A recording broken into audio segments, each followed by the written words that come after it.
विधान सभा हल्का टांडा ਤੋਂ ਕਾਂਗਰਸ ਪਾਰਟੀ ਦੇ ਉਮੀਦਵਾਰ ਸਰਦਾਰ ਸੰਗਤ ਸਿੰਘ ਗਿਲਜੀਆਂ ਕੈਬਨਿਟ ਮੰਤਰੀ ਪੰਜਾਬ ਦੀ ਚੋਣ ਮੁਹਿੰਮ ਨੂੰ ਉਸ ਵੇਲੇ ਭਰਮਾ ਹੁੰਗਾਰਾ ਮਿਲਿਆ ਜਦੋਂ ਟਾਂਡਾ ਵਿੱਚ ਹੋਈ ਇੱਕ ਚੋਣ ਮੀਟਿੰਗ ਵਿੱਚ ਸ਼ਹਿਰ ਵਾਸੀਆਂ ਦਾ ਭਾਰੀ ਇਕੱਠ ਵੇਖਣ ਨੂੰ ਮਿਲਿਆ। ਹੋਈ ਇੱਕ ਮੀਟਿੰਗ ਵਿੱਚ ਕਾਂਗਰਸ ਪਾਰਟੀ ਦੇ ਬੁਲਾਰੇ ਸਰਦਾਰ ਦਲਜੀਤ ਸਿੰਘ ਗਿਲਜੀਆਂ ਸਰਦਾਰ ਸੰਗਤ ਸਿੰਘ ਗਿਲਜੀਆਂ ਮੁੱਖ ਮਹਿਮਾਨ ਵਜੋਂ ਸ਼ਾਮਲ ਹੋਏ। ਇਸ ਮੌਕੇ ਤੇ ਸਰਦਾਰ ਦਲਜੀਤ ਸਿੰਘ ਗਿਲਜੀਆਂ ने भारी इकट्ठ नूं संबोधन करदिआं विरोधी पार्टियां दे उम्मीदवारां ते निशाने कसदे होए कहा कि सरदार संगत सिंह गिलजियां दी जिੱਤ यकीनी हो चुकी है, इस करके विरोधियों की नींद उड़ चुकी है। उन्होंने कहा कि इस करके विरोधी पार्टियां साडा विरोध कर रही हैं। उन्होंने कहा कि जो विकास टांडा विच गिलजियां वालों करवाए गए हैं वो किसी भी पार्टी ने नहीं करवाए।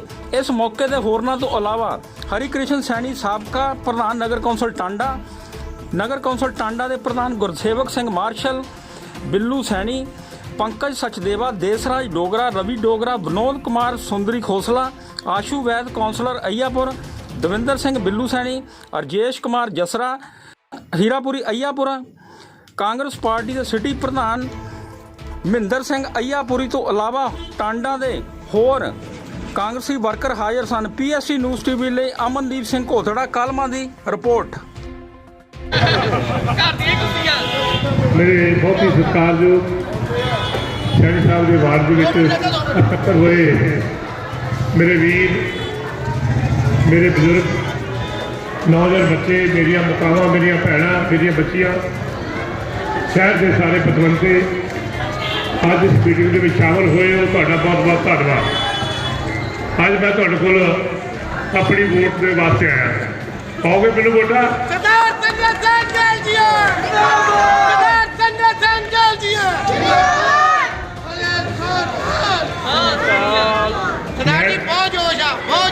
जोश तो मैंने वेखे नजर नहीं आया। मैं एक गल कही मेरी गल नहीं सुनता।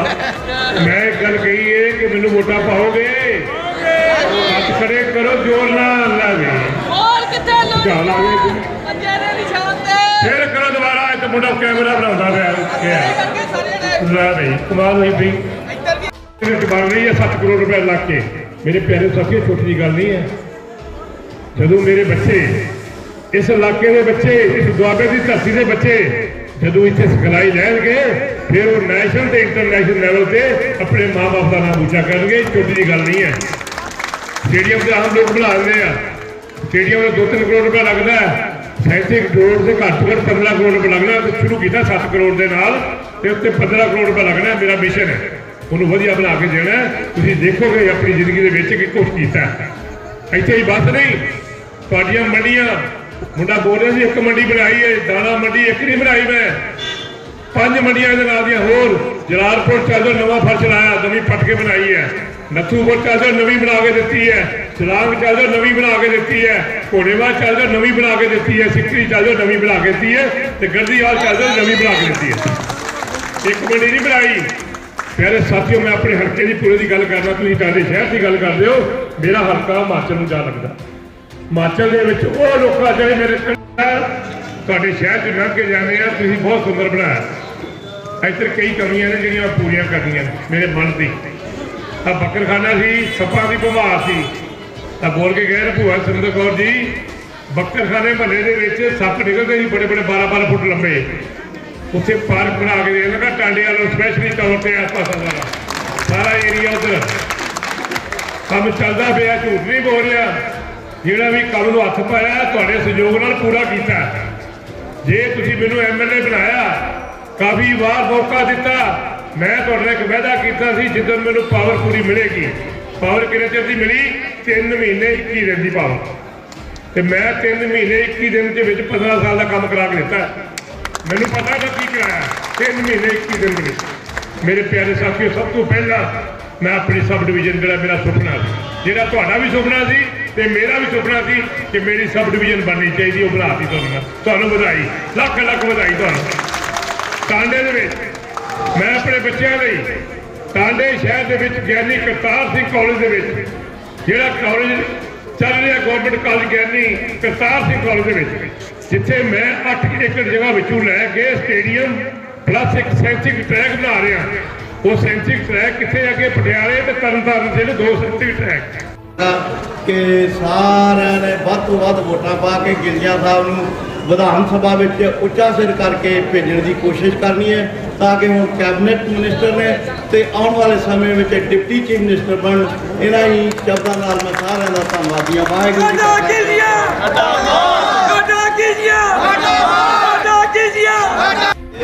मैं अपने सारे भैन भरावां अगे बेनती करनी है, साडा गिलजियां, साडा संत सिंह, साडा मान, साडी शान, साडे शहर की इन्नी सारी तरक्की की है कि मैं अगे भी बहुत सारे MLA नाल घूमी सी, पर किसी ने भी इदा आके साडी सुनाई नहीं की, ना कोई इदा साडे च आके विचरिया।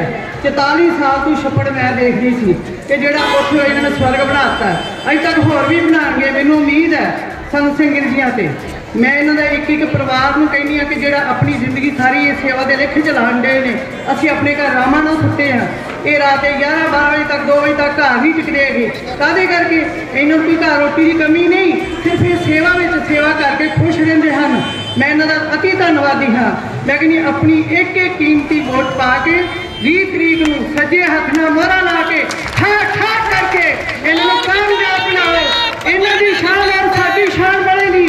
मैं दावे ना कहनी कि जोड़े काम साढ़े टाने दे रह गए ने, कोई काम अधूरा नहीं रहेगा। असीं अपने घरों के काम नहीं पूरे कर सकते कि साढ़े शहरों के काम करते फिरते हैं। इन्हों का सारा असीं धन्नवाद करिए और शुक्रगुजार करिए। इत्थे मैं खीमा की इजाजत, मैं कोई एडा वड्डा बुलारा नहीं हैगी। बाकी बार सत श्री अकाल जी। वाहिगुरू जी का खालसा। गिलजियां साहब,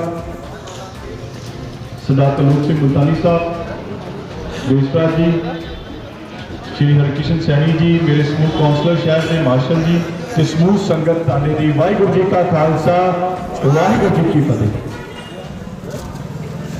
सत्कारयोग साथियों, आज 2022 जो इलेक्शन का बिगल बच चुका है, 1 रुपए का हिसाब साढ़े को कभी किसी ने सरकारी ग्रांट का हिसाब नहीं दिता, असीं लैके आए हैं तुहाडे क्योंकि असीं काम कीता और अपने विरोधियों को हर स्टेज तो कह रहे हैं आओ इस मुद्दे के उपर इलेक्शन लड़िए, टांडे के विकास के उपर इलेक्शन लड़िए। जो असीं काम कीता उहदे उपर इलेक्शन लड़िए, टांडे का एजेंडा विकास का एजेंडा बनाइए, ना कि गुमराह करके इलेक्शन लड़िए। किसी टांडे की मंडी का की हालात सी तुहाडे सारिਆਂ ਦੇ सामने सी। जिस दिन बरसात पैंदी सी आड़तिया अपने घरे बह जाता सी कि मैं मंडी तक पहुंचना कितना। अज वही दाणा मंडी है, अज वही सब्जी मंडी है, तुर तक गड्डी जाती है, अपनी सब्जी लैके लोग वापस आते हैं। उत्ते 5 करोड़ रुपया लग लगा, वो 30 करोड़ च नहीं पाया, वो 5 करोड़ रुपया मंडी के उपर लग लाया। अज वो विरोधी गल क्यों नहीं करते उस मंडी की, अज क्यों नहीं सीवरेज की गल करते, अज क्यों नहीं तहसील रोड की गल करते। चंडीगढ़ कलोनी जिन्हों सब तो ज्यादा मोहलिया किया गया सी, अज उत्थे भी सीवरेज पै रहा। जे विरोधी को नहीं दिखता जाके देख के आवे चंडीगढ़ कलोनी च सीवरेज पै रहा या नहीं पै रहा। कांग्रेस पार्टी जिंदाबाद, कांग्रेस पार्टी जिंदाबाद। एक पर्चा जाली साइन करके किसी के पैसे कढ़ांदा फगवाड़े आ देखो, जाली उन्हें आप लिखा कि जाली साइन किते ने, जाली साइन का एक पर्चा फगवाड़े दे विच दर्ज है, बैंक चो किसी के पैसे कढ़ाए। दूजा 420 की ठगी हुशियारपुर मारी, इहो जिहा किन्नियां 420 दी ठगियां मारिया एफिडेविट तुसीं जाके पढ़ियो। ये वो लीडर ने जिन्होंने अजे तक नुमाइंदगी नहीं मिली हल्के दी, ते ठग ने ठग, ते अज पंजाब के टांडे के लोगों भी ठगन आए ने, कदे ठगे ने जाओ उन्होंने गुमराह। कांग्रेस पार्टी जिंदाबाद, कांग्रेस पार्टी जिंदाबाद। किते ठगे ना जाओ, ये ठगी मारन आए ने। ये 2017 च भी आए सी, इन्हों हल्के च 32,000 वोट पई सी। ते मैं इन्हों सवाल करदा तुहाडे मंच तो, इन्हां दा कित्थे दफ्तर सी 5 साल, किहड़े लोकां दे दुख सुख च शरीक होए, किहड़े घर च जाके किसी दी बांह फड़ी, ये जवाब देण लोकां च आके कि असीं इत्थे आके लोकां दी भलाई दा काम कीता। ये कित्थे रहे पौने 5 साल, किहड़ी इलैक्शन लड़ी, किहड़े 32,000 लोकां दी इन्हां ने बांह फड़ी, ये लोकां नूं जरूर दस्सण। ते दूजे पासे एक नूं 36,000 वोट भी पई सी, ना वो लभे ना 32 वाले लभे। अज आ फसली बटेरे इलैक्शन आई है तो सारे बाहर आ गए, कहते असीं बदलाव की राजनीति करनी है। मैं हर मंच तो कह रहा, तुसीं ठगियां मारनियां बंद कर दिओ, सियासत च बदलाव अपने आप ही आ जाना। ਕਿਸੇ ਬਦਲਾਵ ਦੀ ਲੋੜ ਨਹੀਂ, ਤੁਸੀਂ ਆਪਣੇ ਆਪ 'ਚ ਬਦਲਾਵ ਕਰ ਲਓ, ਬਦਲਾਵ ਇੱਥੇ ਹੀ ਆ ਸਕਦਾ। ਇਕੱਠ ਦੇਖਦੇ ਨੇ ਬੁਕਲਾਹਟ ਹੋ ਰਹੀ ਉਹਨਾਂ ਨੂੰ। ਇੱਕ ਕਿਸਾਨ ਦੇ ਰੂਪ 'ਚ ਠੱਗ ਤੁਰਿਆ ਫਿਰਦਾ ਟਾਂਡੇ ਦਾ, ਜਿਹੜਾ ਭੁੱਲਾ ਹੈ, ਸਾਰਿਆਂ ਨੂੰ ਪਤਾ ਉਹਦੇ ਬਾਰੇ। ਟਾਂਡੇ ਸ਼ਹਿਰ ਦੇ ਬੱਚੇ ਨੂੰ ਉਸ ਠੱਗ ਦਾ ਪਤਾ ਹੈ। ਅੱਜ ਉਹ ਕਿਸਾਨੀ ਦਾ ਝੋਲਾ ਪਾ ਕੇ ਧਰਨੇ ਲਾਉਂਦਾ ਫਿਰਦਾ, ਉਹਨੂੰ ਇਹ ਤੇ ਦੱਸੋ ਕਿ ਤੇਰੇ ਤੇ ਠੱਗੀ ਦੇ ਕਿੰਨੇ ਪਰਚੇ ਦਰਜ ਨੇ, ਉਹ ਲੋਕਾਂ ਨੂੰ ਦੱਸ। ਅੱਜ ਠੱਗ ਦਾ ਯਾਰ ਠੱਗ ਬਣਿਆ ਫਿਰਦਾ ਤੇ ਠੱਗ ਇੱਕ ਠੱਗ ਦੀ ਸਪੋਰਟ ਕਰਨ ਵਾਸਤੇ ਸਾਡਾ ਵਿਰੋਧ ਕਰਦਾ ਫਿਰਦਾ। ਅੱਗੇ ਵੀ ਲੋਕਾਂ ਨੇ ਇਹਨਾਂ ਨੂੰ ਮੂੰਹ ਤੋੜ ਜਵਾਬ ਦਿੱਤਾ ਸੀ, ਮੈਨੂੰ ਉਮੀਦ ਅੱਜ ਵੀ ਇਹਨਾਂ ਨੂੰ ਲੋਕ ਮੂੰਹ ਤੋੜ ਜਵਾਬ ਦੇਣਗੇ। ਇਹ ਠੱਗਾਂ ਨੂੰ ਸ਼ਹਿਰ ਦੀ ਨੁਮਾਇੰਦਗੀ ਨਹੀਂ ਦੇਣਗੇ, ਸਾਡੇ ਲੋਕ ਠੱਗਾਂ ਨੂੰ ਨੁਮਾਇੰਦਗੀ ਨਹੀਂ ਦੇਣਗੇ। ਇੱਥੇ 2019 ਚ ਤੇ 2014 ਚ 2014 ਚ ਵੀ ਹੁਸ਼ਿਆਰਪੁਰ ਜ਼ਿਲ੍ਹੇ ਤੋਂ ਬੀਜੇਪੀ ਦਾ ਐਮਪੀ ਚੁਣਿਆ ਗਿਆ ਸੀ, ਵਿਜੇ ਸਾਪਲਾ ਜੀ। ਕਦੀ ਟਾਂਡੇ ਸ਼ਹਿਰ 'ਚ ਬਣੇ ਹੋ? ਕਦੀ 1 ਰੁਪਈਆ ਐਮਸੀ ਟਾਂਡੇ ਨੂੰ ਗ੍ਰਾਂਟ ਦਿੱਤੀ? ਕੇਂਦਰ ਦੇ ਮੰਤਰੀ ਸੀ, 5 ਕਰੋੜ ਦੀ ਐਮਪੀ। ਕੌਂਸਲਰ ਸਾਹਿਬਾਨ ਤੇ ਮੰਚ ਤੇ ਵਿਰਾਜਮਾਨ ਸਰਦਾਰ ਸੰਗਤ ਸਿੰਘ ਗਿਲਜੀਆਂ ਕੈਬਨਿਟ ਮੰਤਰੀ ਪੰਜਾਬ ਤੇ ਦਰਜਾ ਬੈਠੇ ਹੋ ਕਾਂਗਰਸ ਦੇ ਅਹੁਦੇ ਦਾ ਸਵਾਲ ਤੇ ਮੇਰੇ ਸ਼ਹਿਰ ਨਿਵਾਸੀਓ, ਮਾਫ ਕਰਨਾ ਕਿਉਂਕਿ ਸਾਨੂੰ ਨਹੀਂ ਆਸ ਸੀਗੀ ਵੀ ਇੰਨੀ ਸੰਗਤ ਆ ਜਾਏਗੀ, ਸੋ ਅਸੀਂ ਕਿਮਾਂ ਦੇ ਜਾਜੇਗਾ ਵੀ ਸਾਡੇ ਕੋਲ ਅਰੇਂਜਮੈਂਟ ਘੱਟ ਹੋਇਆ, ਸੋ ਥੈਂਕ ਯੂ ਜੀ। ਸੋ ਅਸੀਂ ਅੱਜ ਜਿਹੜੀ ਇਲੈਕਸ਼ਨ ਲੜਨ ਜਾ ਰਹੇ ਹਾਂ, ਤੁਹਾਨੂੰ ਪਤਾ ਹੀ ਆ ਕਿ ਅਸੀਂ ਵਿਕਾਸ ਦੇ ਮੁੱਦੇ ਤੇ ਇਲੈਕਸ਼ਨ ਲੜਨ ਜਾ ਰਹੇ ਹਾਂ। ਸਾਡਾ ਇੱਕੋ ਇੱਕ ਮੁੱਦਾ ਹੈ ਵੀ ਵਿਕਾਸ। ਜੇ ਅਸੀਂ ਵਿਕਾਸ ਕੀਤਾ ਸ਼ਹਿਰ 'ਚ, ਜੇ ਅਸੀਂ ਕੰਮ ਕੀਤਾ ਆ, ਕਿਉਂਕਿ ਤੁਹਾਡੇ ਅਰਦਾਸ ਨੂੰ, ਤੁਹਾਡੇ ਬੱਚੇ ਨੂੰ ਵੀ ਅਸੀਂ 5 ਸਾਲ ਸੇਵਾ ਕਰਨ ਦਾ ਮੌਕਾ ਮਿਲਿਆ ਤੇ ਅਸੀਂ ਉਹ 5 ਸਾਲ 'ਚ ਦਿਨ ਨਹੀਂ ਦੇਖਿਆ, ਰਾਤ ਨਹੀਂ ਦੇਖੀ, ਮੀਂਹ ਨਹੀਂ ਦੇਖਿਆ ਤੇ ਹਨੇਰੀ ਨਹੀਂ ਦੇਖੀ। ਅਸੀਂ ਲਗਾਤਾਰ ਜਿੱਥੇ ਵੀ ਸਾਨੂੰ ਲੋੜ ਸੀ, ਜਿੱਥੇ ਵੀ ਆਉਂਦੀ ਸੀਗੀ ਦਿੱਕਤ, ਕਿਉਂਕਿ ਆਪਾਂ ਹਰ ਜਗ੍ਹਾ ਤੇ ਕੰਮ ਕੀਤਾ। 100% ਸੀਵਰੇਜ, 100% ਵਾਟਰ ਸਪਲਾਈ, CCTV ਕੈਮਰੇ, ਸੜਕਾਂ, ਗਲੀਆਂ, ਨਾਲੀਆਂ, ਉਸ ਤੋਂ ਇਲਾਵਾ ਪਾਰਕ। 1 ਕਰੋੜ 17 ਲੱਖ ਦੀ ਲਾਗਤ ਨਾਲ ਪਾਰਕ ਬਣਨ ਜਾ ਰਿਹਾ ਸ਼ਹਿਰ ਵਿੱਚ। ਨਮੂਨੇ ਦਾ ਪਾਰਕ ਤੁਹਾਡਾ ਤਹਿਸੀਲ ਦਾ ਪਾਰਕ ਬਣਿਆ, ਜਿਸ ਵਿੱਚ ਤੁਹਾਨੂੰ ਪਤਾ ਹੀ ਹੈ